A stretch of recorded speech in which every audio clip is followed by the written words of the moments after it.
Hello everyone and thanks for hanging out with me. Here I have the BMW iX3. It has a 80 kilowatt hour battery, 74 kilowatt hours are usable. It has rear wheel drive 210 kilowatts, that's 286 horsepower. It weighs 2,200 kilos over that. A WLTP range is 460 kilometers. It can charge either AC with 11 kilowatt or with DC peak at 155 kilowatt. Let's look at the car a bit. We all know the famous grille that's way too big. We all know that. What I like that I can show you is, of course, the charge port. Look at that. AC or DC, both open. I love that. That's a great thing. Let's look at the trunk. Motorized trunk. It has 360-degree camera. Show you in a second what you can do with it. The trunk is pretty big, as you can see. So much stuff. You have two lights on each side. This, and you have a 12-volt outlet here. Little hooks. And down here a second floor for a cable. What I have seen is, I don't know if this is standard, there's a cable in here that has adapters for a blue plug and a red plug, so 16 amp 3-phase, 16 amp 1-phase, and Schuko. I don't know if this is normal for this car, no idea, but cool. And let's look in the front. Not a lot to see here in the front. Everything's closed up. There's a washer fluid, and I'm guessing cooling fluid or something. I don't know. And you don't have a hook to open it. You just have to press the unlock button in the car twice. Look in the back seats. No seat heater, as I can see. No. We have the panoramic roof. We have handles. All four doors. We have the lights where one switches off all and one just switches off one. And we have this here for the ski hatch, very easy, or the middle one like this, and then here this is the cup holder and little pocket here. That's pretty neat, I have to say. We have two USB-Cs here, and you have your climate control and your own vents, a little net. And that's it. In the front you have your normal window control and the trunk opening and your control for the mirrors. You have memory seats. The seats have the normal functions electric that you know, plus you can change the side support, how much side support there is. That's awesome. For the lights, you also have the parking light extra. You can just turn on. Here you control your board computer, BC, and this is your auto high beams, which we will look at later. The steering wheel is divided in two parts. This all of your cruise control, and this all of your music. So here you can change the source, next song, previous song, and loudness, as a volume, of course, and voice control, and a phone, and this also shows the sources for your music. And here to turn on cruise control you press this and then set, and with mode you can change between adaptive cruise control and self-steering. And then of course you can select the distance with those two on the side, and then with the middle, with one press, just 1 kilometers an hour more or less, and then if you press long it's 10. That's done pretty nicely. You have a lot of space down here. You have a USB-C here, USB-A here, and a 12-volt outlet. Here you also have wireless charging down here, and you can close this if there wouldn't be a cable in there. Here you have your climate. Let's turn it on so you can hear the sound. It always makes that sound, and when you turn it off, makes that sound. And you have your climate, your normal controls, and you can, this is different, well, okay, you can change where the air goes for passenger and for the driver. That's awesome. And here you have your music control, radio, next song, off, and whatever mode, what is playing. Yeah, and then you have a nice screen here that works really nice. And down here we have ESP off. We have the drive modes, 360-degree camera, parking sensors, auto hold, and your parking brake, and the weird gear stick that's totally in the way, because when you want it in drive, you have to press this button here on the side. It's in drive, and if you want B for the highest region, and every time when you go in this direction, it's all to your USB, just a tiny little, and it switches over to this side, and that's a bit annoying. A parking brake disengages when you drive, but doesn't engage when you put it into park. The iDrive, we all know that. It looks outdated, but sometimes it's just nice to go around without having to lift your hand. You're just here and you press around and change stuff, and sometimes that's nice. I have to say, sometimes it's a nice thing. You don't have your arm up the whole time and do this. You're just down here and switch and everything. And sometimes it's very comfortable. Up here we have an extra light. You have a tiny light here, and when you press in the middle, everything just lights up. Of course you have your mirrors with light, but can extend that. Panoramic roof can be closed here, and you can open this as your normal help me, sun window, I don't know the name. Can do this up there. It works also very nice. And in here you have all of your controls. Can go everywhere: media, navigation, communication, your car, driving information, for example, a few trips when you go in here, start of journey, when you charged, everything since the car started to drive, 3,881 kilometers. And individual is the one that I always use to reset the trip or whatever. It has Android Auto, Apple CarPlay. Android Auto did not work for me. I used it with two phones. I used this plug and the USB-C in here. Both did not work. I don't know why. The same when I got the car. The climate didn't work for the first day. I put it on high fan and you hear that, but when I got the car, this didn't do anything, and AC didn't work. I don't know why.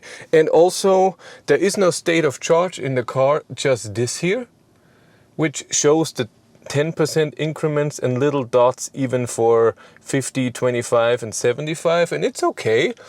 But if you want to know the exact state of charge, you can go into the app. But I noticed that while driving, it didn't update. It updated the range, but it didn't update the state of charge, which is weird. And sometimes this range, I noticed that on my drive, is different than the range that the car is showing inside the car. That's weird. The instrument cluster is pretty neat. You have here, like I said, your state of charge, your range, you have time. Here is your speed. Down you have your navigation, always in the middle. You can turn that off, but you cannot put anything else there. Down you have your drive mode. If we go in Eco, Sport, it says something different. Outside temperature, here you have your engine power or your region, and then a temperature that never changed since I have the car. So I don't know what that is. And with the board computer button on the side, you can change this to have it. You have here a Newton meter, torque in kilowatt to show that. You have a G meter, your music, just nothing. And your average consumption, and again this. And this is okay. This is really fine. Now let's try the seats. First, front seat. I have it put it in my height. What I can say is that those things are soft. They're not amazingly soft, but it's good. Seating position is good. The side support is amazing because you can adjust it as well. What I noticed that those seats that are in here right now are very hard. You can still do this, by the way. They're very hard. And I noticed driving this car after a while that my inner thigh hurt. I don't know why. Well, a while, 4.5 hours. But overall, it's nice to sit here and drive. I have enough headspace, so much space. I have the seat all the way in the bottom.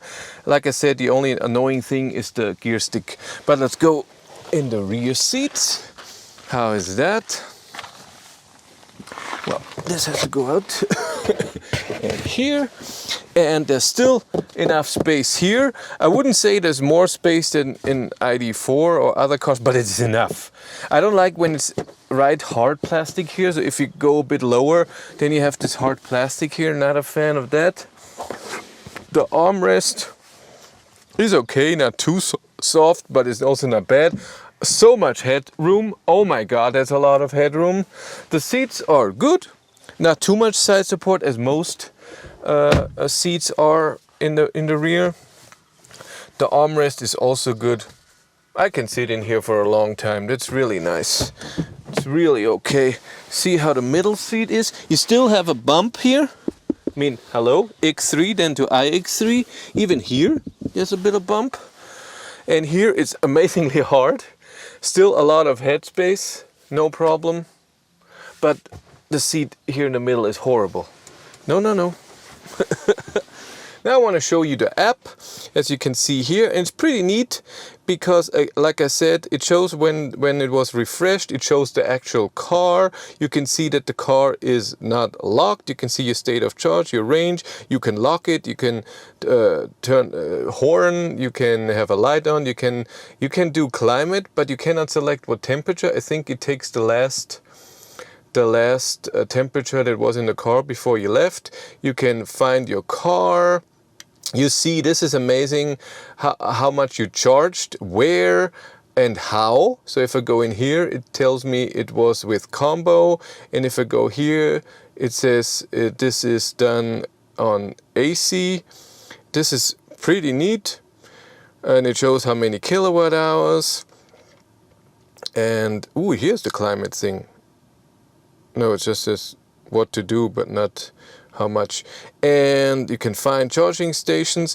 And what's really cool, I mean, you can go in here and see where the car is and where you are. So if you do this, it's in the same spot. And of course, of your apps. What's really neat is the remote camera, 3D. You can record a picture with the 360-degree camera with the app and see if everything is okay where the car is. And if I go in here, I was charging at that spot AC, and I can look what's around me. I find it amazingly cool. And then later I did it again. It was a bit darker, and you can see now there are cars there. This is awesome. I love that. And of course it gives you messages if a car is fully charged and stuff like this. Really works very nice. Yeah. If you want to see the key, looks like this. You have unlock, lock, a trunk, and I don't know what this is. To look in the manual, I have no idea. But that's the key. And let's turn it on. And put it into drive. When you drive, the seat belt is being tightened.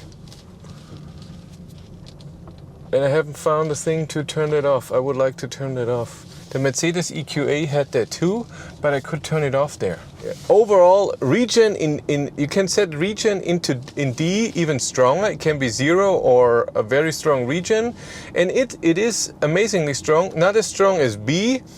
And it doesn't bring you to a stop. When you have it in B, like now, it also brings you to a stop. Regen overall, like I said, is strong. Not as strong as in the i3, but it's still okay. One pedal drive, I think it's on the edge of doing one pedal driving.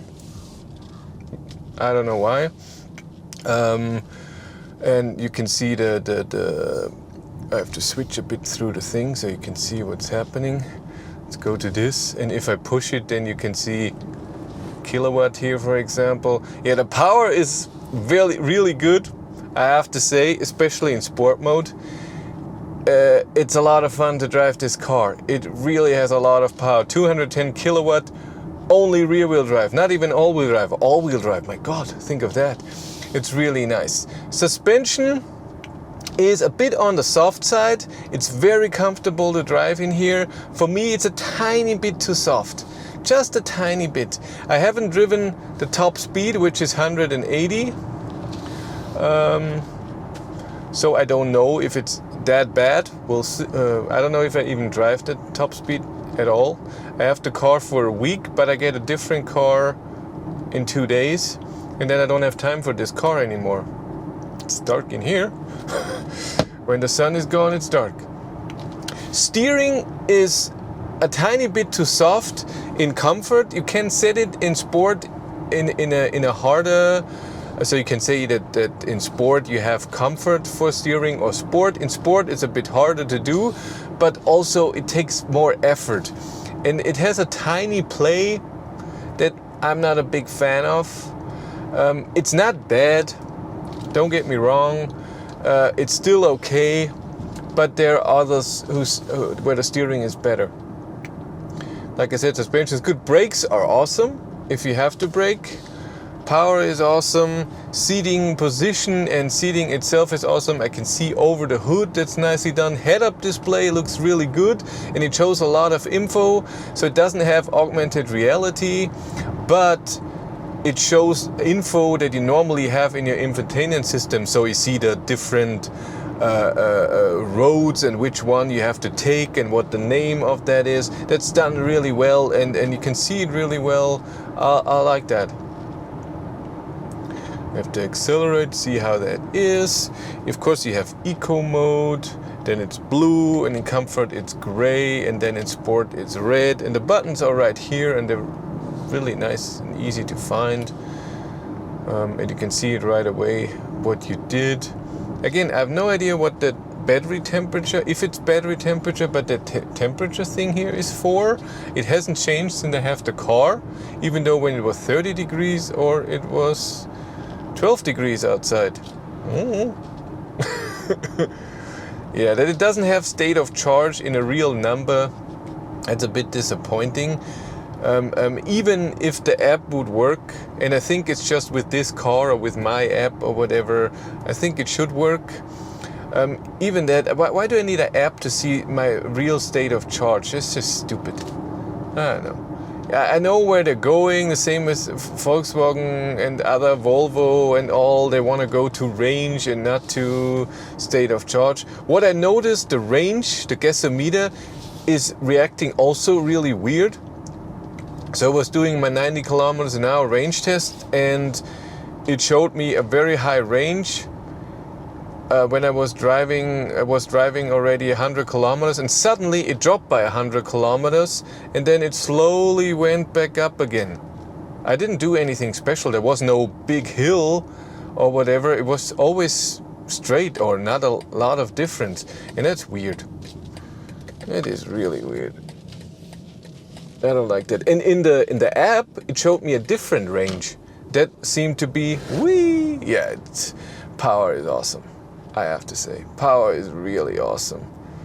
And of course, in sport mode, you don't get your regen meter. What I noticed, and I don't know if it's true, that in cruise control, it doesn't use regen. I don't know if this is true, but in cruise control, I will show you in a second, it never goes under 0. Also the display, when you go into your driving information, so your instant consumption, that never shows negative numbers. It goes to 0 and that's it. This is done, by the way, really amazing. You have the last 10 minutes and you see in what your consumption was and in what mode you were driving, the last 100 kilometers and the last 1,000 kilometers. That's really neat. I like that. You see every little hill. It's done very nicely. I like that. But I will accelerate, and then we'll look at cruise control. The self-steering, it works really nice. I noticed on the highway that a lot of times it didn't find the road, which was weird. I don't know why. There's nobody behind me. Let's go in here and stop. 3, 2, 1, full! And there we go. Have to go to 104. There we go. It doesn't show the number. It's a bit sad. Let's go in comfort. And when you turn cruise control on, you press that cruise control button. It shows you the mode, and you can select with distance control, which is ACC, and then assistant driving. And let's take this, and then you can select the speed. I'll select 110 kilometers. And now if you go to the right, we will go up a tiny bit downhill here, or I slow down. No, it does. Oh, I was wrong. Yeah, it does use regen. I was wrong. I looked today and I thought it should use regen here, but it didn't. No. And of course you can select the distance here, and it's now doing the self-driving thing. The adaptive cruise control is good when you are behind a car. When you're far away from a car and then the car gets close to you, it goes with your speed for a long time and then suddenly breaks down. And I noticed that with a lot of cars. Only a few cars measure that further and know, maybe slow down because there's a car going slow and then slows down before that. I've noticed that. The G meter. I mean, oh my God. That's thing. And you even have a track thing in here. Oh my God.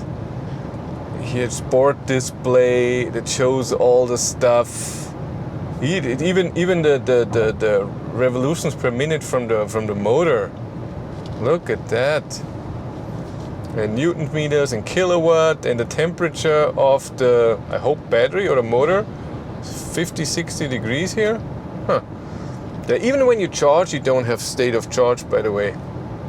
This is weird. I don't know why. Yeah, I drove the whole time with this data here. The sound system is not amazing. For the music that I listen to, pop, rock, metal, I don't know. There's a surround thing you can activate. Didn't like that. I'm not a fan of the whole surround thing. I want to hear where the stuff is and not, woo, where is it? And the bass, when you put everything in 0, it's pretty thin. And when you turn up the bass, it's not amazing bass. And I noticed in some songs it was way too much in that frequency and had to turn it down. And overall, it's a bit weak, a bit thin. Not a fan of that sound system. And I noticed that Bluetooth, I would say every 10 minutes has a little glitch. It doesn't stop, but it just goes very quiet and comes back again for half a second or so. Something like this. That was a weird sound, eh? Power is amazing. It drives nice. It's comfortable. I don't know how it is with loudness at 130. We'll see today, because I will do the 130 kilometers an hour range test in a few minutes. By the way, you can turn the cruise control can go with the speed limit. You can select this and it shows you the speed limit in, I don't know, 2 kilometers. There's a speed limit. You want to activate that, and then you can activate. Let's go in comfort mode. Yeah, it comes in slower, but still amazing. That's good. And also, what it does is it can see if there's a light, if it's red, and you can select that also, and then it will stop for you. It's cool. It's a really cool idea. It will show a light, and it says OK, a question mark, and then you press something. I don't know which one, like a set or something, and it says set even on the thing, and then it will do that. It's pretty cool. What I noticed when I turn off the automatic change with the speed limit, I cannot see the speed limit anymore anywhere. Maybe I have to turn something off that I shouldn't have turned off. Lane assist, by the way, is of course on, but you can turn it off and it stays off. It's always off. That's weird. I thought that's mandatory in the EU, that cars that you have to turn it off manually every time you start a car. Not in here. And now let's test the lights. It's 12:30. I will use the normal high beams and then turn the auto high beams on. And I'm in sport mode. Accelerate up the hill, because it's fun. And turn the high beams on.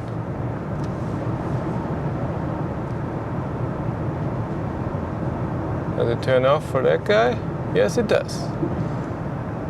High beams up, right? Does it filter that guy out? Yes, it does. Hoot. Sides are still on. His car is not. That's good, because I can turn it off and you can see the change. Did you see it? Did something. But turn it back on. It's on, but only on the right side. Not even the cars here on the left. And now it should turn on the left. It did. It's a weird movement. It's not segments that go on. I think it's something is moving around. That's how it looks like. Well, that's some light. High beams off. And it fades in. High beams on. Where's fog lights and stuff like that? So this? In the rear, yes. The front ones I don't have. Ooh, if you seen it, it turns off for that car, and now we'll turn it back on. Whoop. Worked like a charm. Another car coming. Is it, or is that me? Yeah. And back on. It doesn't do it as elegant as ID cars, but it still works very well. You can see the stuff is being done. It's just one button on the side, but it's the same in ID3, ID4. You just have it in auto and turn on the high beams. It's automatically auto. You have to do something else to not have auto. Here you can put it into a normal high beams, just like you usually do. If you want auto high beams, you have to press an extra button, which is okay. Yeah, looks pretty good. I think that's it for me. Thank you much for watching. Have a great day and take care. Bye.